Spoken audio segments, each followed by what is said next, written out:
La revista Proceso reveló este, los malos manejos de la Fundación por el Humanismo, no sé cómo se llama, de Ricardo Anaya, en Querétaro. Las cuentas de las constructoras, el lavado de dinero, el beneficio que sacó él, etcétera, etcétera. No es la primera vez que se menciona que una fundación sirve para lavar dinero. En el caso de Puebla hubo investigaciones muy serias que hasta la fecha yo no sé, pero el caso de la Fundación Jenkins es totalmente síntoma de corrupción. Cuando uno de los herederos de la fundación, el chico Guillermo Jenkins, denuncia a su padre, denuncia a su madre, denuncia a sus hermanos de haberse coludido para cambiar el dinero de la Fundación Jenkins a otras fundaciones, a otros grupos, sacar el dinero, se lo llevaron a paraísos fiscales, etcétera, etcétera, y desmantelaron a la Fundación Jenkins que tenía 700, 800 millones de dólares. Bueno, como esos casos, hace muchos años cuando se restauró el Templo Mayor en la Ciudad de México, para rescatar el Templo Mayor hubo un donativo muy especial de la Fundación Jenkins y de la Fundación Espinosa Iglesias, que al final de cuentas era una bolsa de un lado y otra bolsa de otro lado de Don Manuel, de Espinosa Iglesias. Había que quitarle lo de Don, ¿no? Pues bueno, tal vez por lo de la mafia se quede lo de Don, ¿no? Pero vamos, esos dineros salían de las bolsas de las fundaciones para pasar a otros, a negocios donde el dinero ya era de la fundación. Cualquier obra que hacía la Fundación Jenkins tenía que intervenir la constructora fulana de tal, de un señor conde, no sé qué. Y solo así se financiaban las obras por parte de las fundaciones. ¿Qué hacían? Pues que el negocio era la constructora, ¿no? Los precios los ponías, pues era tu constructora. Y tienes que sacar el dinero de la fundación para meter a la constructora, hacías una obra social, todo el mundo te daba las gracias, le ponían tu nombre al edificio fulano, a la calle sultana, etcétera, etcétera, y lavabas el dinero. Y esta denuncia que hizo Proceso me preocupó, primero porque cuando te lo comenté te enojaste mucho, porque tú tienes una fundación. Y entonces, yo creo que a los que lo hacen bien, les afecta, ¿no? Vaya, terriblemente, terriblemente, terriblemente. Creo que es un asunto que hay que tomarse muy en serio y entenderlo, ¿no? Porque de alguna manera, hasta el gobierno de Moreno Valle, las fundaciones en Puebla, en algunos estados de la República también que se siguen manejando de acuerdo a sus leyes internas estatales, pero nosotros teníamos todavía como amparo la figura jurídica de lo que es una institución de beneficencia privada. Entonces, sí fue un cambio abrupto, impresionante, porque cuando yo decido crear la fundación, ¿sabías qué? Lo primero que empiezo a buscar es el marco normativo, es decir, sobre qué figura vamos a nacer. Y entonces me doy cuenta que la mayoría de las organizaciones de la sociedad civil están constituidas a través de la figura de la asociación civil. Entonces, bueno, cualquiera que sepa un poco de contratos, pues debe de entender que el régimen jurídico de una asociación civil es que no persigue y no tiene, por supuesto, fines lucrativos. Entonces, todas las organizaciones que se crean persiguiendo un objeto social de apoyo a la propia sociedad buscan el régimen de una asociación civil. Sin embargo, encontré otra figura que me pareció muy interesante, que es la de institución de beneficencia privada, las IBP. Comienzo a estudiar el tema de las IBPs y lo primero que me cuestiono es por qué no todas las fundaciones deberían de estar obligadas a constituirse a través de una IBP y no de una AC. ¿Cuál es la diferencia entre una IBP y una AC? Las asociaciones civiles, para poderse constituir, lo único, bueno, estoy hablando que hay un momento antes de Moreno Valle y después de Moreno Valle, ¿no? O sea, sí hay un parteaguas ahí en la historia de las organizaciones de la sociedad civil en Puebla muy importante y que, bueno, podremos platicar de eso. Pero para constituir una asociación civil lo único que necesitamos es la voluntad de las partes, como cualquier sociedad que se intente crear. Ir a un notario, acudir con un notario, exacto, darla de alta. Este nombre, tema se otorga la constitutiva, ¿no? Y por supuesto tenemos una ACE. Para poder crear, antes, insisto, hay que ver ese parteaguas, antes de Moreno Valle, sí necesitas tener una serie de requisitos. ¿Por qué? Porque arriba de las organizaciones de la sociedad civil constituidas como instituciones de beneficencia privada, hay un organismo que se llama Junta para el Cuidado de Instituciones de Beneficencia Privada. Claro, donde estaba Amado Yaguno. Donde estaba Amado Yaguno, así es. Entonces, esta Junta para el Cuidado de Instituciones de Beneficencia Privada se crea hace muchísimos años por una demanda social. Inés Morales, ¿no? Sí, exactamente. Como una demanda social en el tema de vamos a ver qué están haciendo las fundaciones. Sí, vamos a ver qué uso le dan al dinero que reciben y que es deducible de impuestos. Claro, entonces vamos a vigilar el buen funcionamiento de estas... Lo cual me parece correcto. Claro, y estaba padrísimo, pero además los sujetos que crean, Amado Yaguno, sí crean esta figura o este organismo como algo que de verdad funcione para regular, velar y proteger, ¿no?, los intereses tanto del donante como del donante. Entonces, ellos no percibían un sueldo, no percibían un salario, era una labor netamente altruista, ¿no? Se reunían una vez a la semana, ciudadanos comunes y corrientes preocupados por el bienestar. Pero bueno, habrá que ver cuál es la estructura. Está la Junta para el Cuidado de Instituciones de Beneficencia, en la Junta. Había sí, hay algunas, claro. Y este organismo que se crea para protección y velar, por supuesto, a estas organizaciones, establece una serie de requisitos que tú debes de cumplir antes de constituirte como una IBP. Sí. Para nosotros, pertenecer a la familia de las IBP realmente es un orgullo y era nuestra bandera con la que salíamos y decíamos, bueno, yo a diferencia de un ACE soy una IBP. ¿Por qué? Porque tenemos que obligarnos con la Junta a entregar estados financieros, informes de actividades, etcétera, que hemos hecho con el dinero que nos otorgan para poder funcionar y cubrir nuestro objeto social, cuáles son sus estados financieros, cuántos son los egresos, y eso lo hacemos 3 veces al año, ¿no? Entonces, bueno, siempre hay una cierta credibilidad y confianza, ¿no?, en el mundo de los dólares. Y eso estaba muy bien. ¿Qué es lo que sucede? Que entra Moreno Valle al poder y la Junta tal cual la desaparece. Cuando durante años funcionó la Junta en esta sintonía, te digo, de apoyo social, etcétera, etcétera, y además altruista, porque ninguno de los que estaban operando la Junta percibían un salario. Y ahora te encuentras con gente, ¿no?, que por supuesto cobra salarios adentro de la Junta. Cobran mucho dinero, o sea, la verdad es que cobran mucho dinero por realizar esas funciones que las venían realizando los ciudadanos, amantes, por supuesto, de su estado, de su municipio, de su ciudad y, por supuesto, velando porque esto funcionara bien. Y Pero y entonces ahora las fundaciones... no, pero eso no es lo grave, pero eso no es lo grave. Lo grave es que nosotros teníamos que pagar, y eso yo me acuerdo cuando constituimos a Sabías que lo primero con lo que nos enfrentamos es la cuota anual, ¿no? Entonces te estoy hablando que Sabías que se constituye hace 8 años, y lo primero que nos dicen es hay que hacer un pago anual a la Junta para el Cuidado de Instituciones de 2.500 pesos. Bueno, para nosotros 2.500 pesos hace 8 años, pues estás empezando una fundación con toda la ilusión del mundo, 2.500 pesos, bueno, era así como, a ver qué pasa. Pero los 2.500 pesos los pagaba yo, como los pagaba Fundación Taboada, como la pagaban los Jenkins y como lo pagaba cualquier otra fundación que estuviera dentro o que perteneciera al mundo de las IBP. Pues bueno, una cuota anual, es ok, pues va, ¿no? Vamos a pagar la cuota anual. Con esa cuota anual se pagaban los sueldos de la secretaria de la Junta. Y por supuesto, pues del mantenimiento de la luz y estos gastos menores, ¿no? Los consejeros eran honorarios. Así. Entonces, viene el cambio con Moreno Valle y ahora resulta que nos cobran, híjole, es que yo soy re mala para los números, un porcentaje, creo que es el 7 al millar, el 6 al millar, X al millar. Como el 6 al millar, sí, pero sí nos cobran un porcentaje sobre los ingresos que tiene la fundación.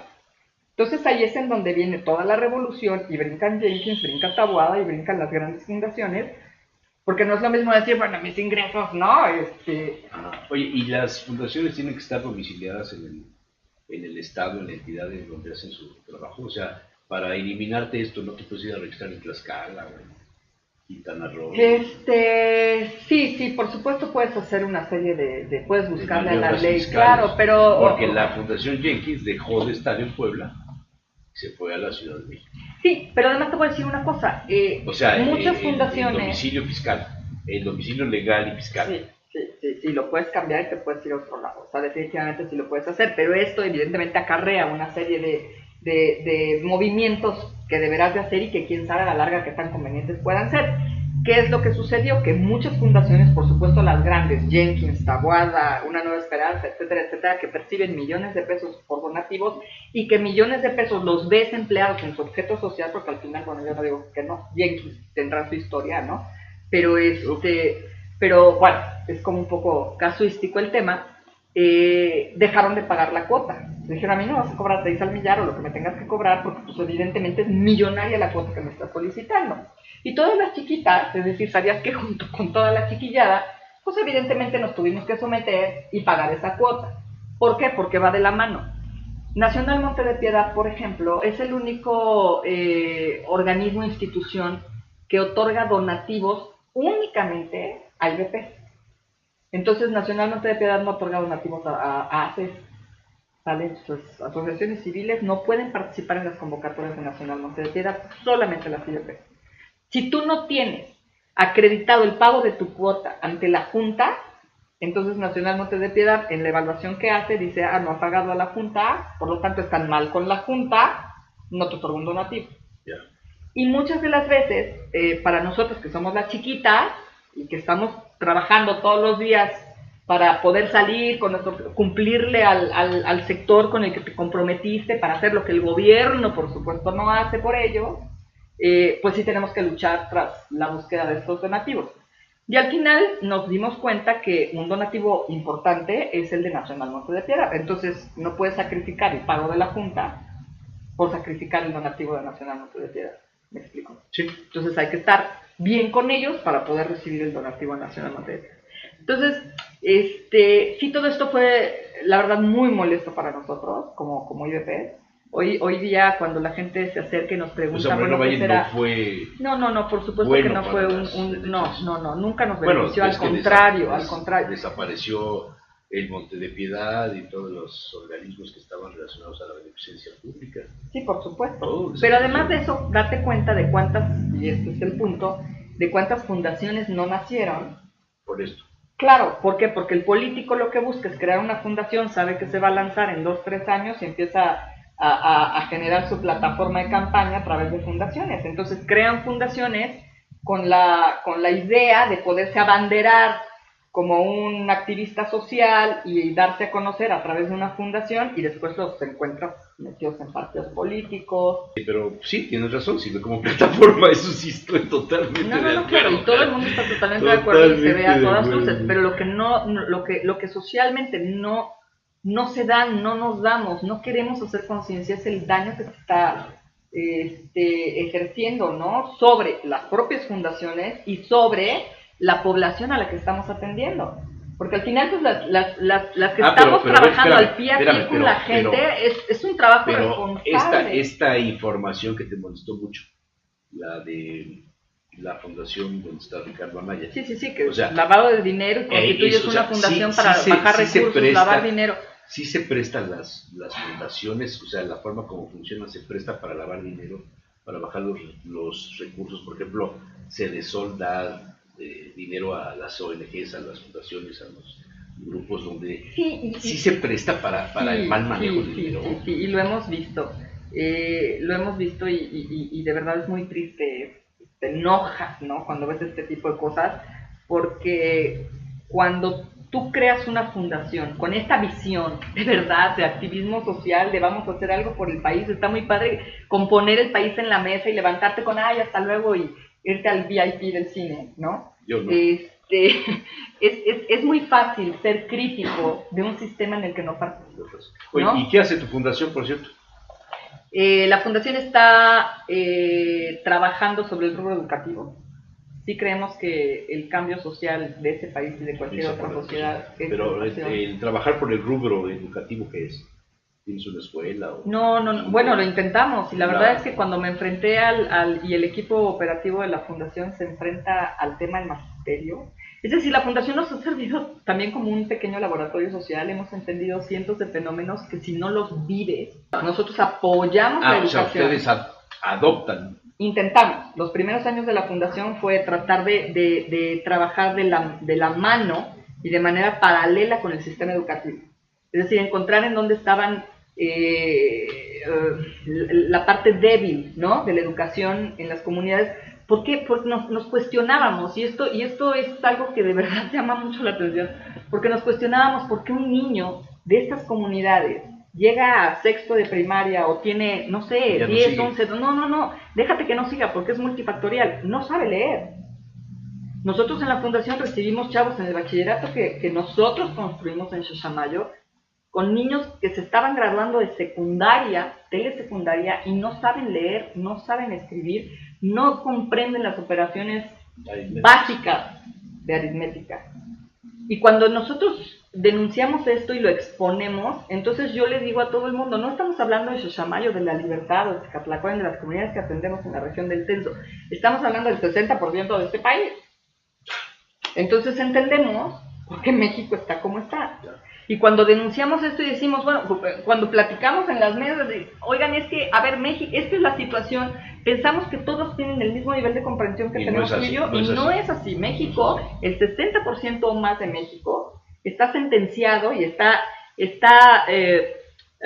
destinado a este sector de ignorancia social, en donde el maestro, créeme, no se aparece, no se compromete, no llega, no participa, y al contrario, es de verdad esta necesidad por mantenerlos exactamente igual. Pero no es culpa del maestro, porque el maestro ni siquiera entiende el sistema en el que participa.